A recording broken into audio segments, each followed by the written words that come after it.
യേശുവിൽ അത്രയും സ്നേഹം നിറഞ്ഞവരെ, ആദ്യമേ തന്നെ ആഗതമാകുന്ന ക്രിസ്തുമസിന്റെ 1000 പ്രാർത്ഥന മംഗളങ്ങൾ ഏറ്റവും സ്നേഹത്തോടെ നേരുന്നു.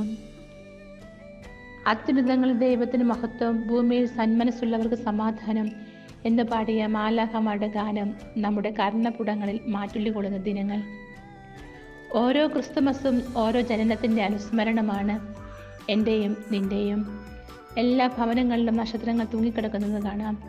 ഈ നക്ഷത്രങ്ങൾ കാണുമ്പോൾ നമുക്ക് പറയാൻ സാധിക്കണം, എന്നെയും ഒരു പ്രകാശം പരത്തുന്ന നക്ഷത്രമാക്കി മാറ്റണമേ. എൻ്റെ ചിന്തകളെ, വികാരങ്ങളെ, വിചാരങ്ങളെ മറ്റുള്ളവർക്ക് നന്മയായി മാറ്റുവാൻ ആഗ്രഹിക്കാം.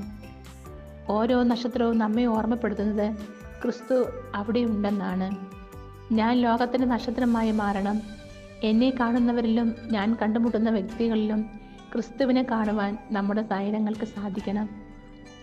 എന്നാൽ മാത്രമേ നമ്മുടെ ക്രിസ്മസ് ആഘോഷത്തിന് അർത്ഥമുണ്ടാകൂ.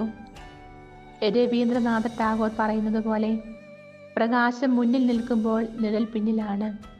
പ്രകാശം പിന്നിൽ നിന്നാൽ നിഴൽ മുന്നിലാണ്. എന്നാൽ പ്രകാശം പിന്നിലായാൽ നീയുമില്ല, നിഴലുമില്ല, പ്രകാശം മാത്രമേ ഉള്ളൂ.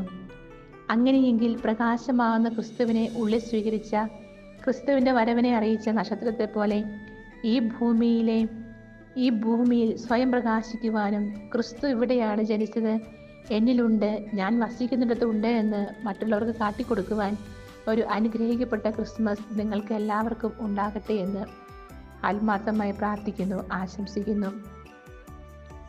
ക്രിസ്തു എന്നിൽ വളർന്ന് പന്തലിച്ച് ചുറ്റുമുള്ളവർക്ക് പ്രകാശം പരത്തുന്ന പൊൻ നക്ഷത്രങ്ങളായി നമ്മുടെ ജീവിതങ്ങൾ മാറട്ടെ എന്ന പ്രാർത്ഥനയോടെ ഏവർക്കും ആഗതമാകുന്ന ക്രിസ്മസിൻ്റെ 1000 പ്രാർത്ഥനാ മംഗളങ്ങൾ ഏറ്റവും സ്നേഹത്തോടെ നേരുന്നു. Happy Christmas.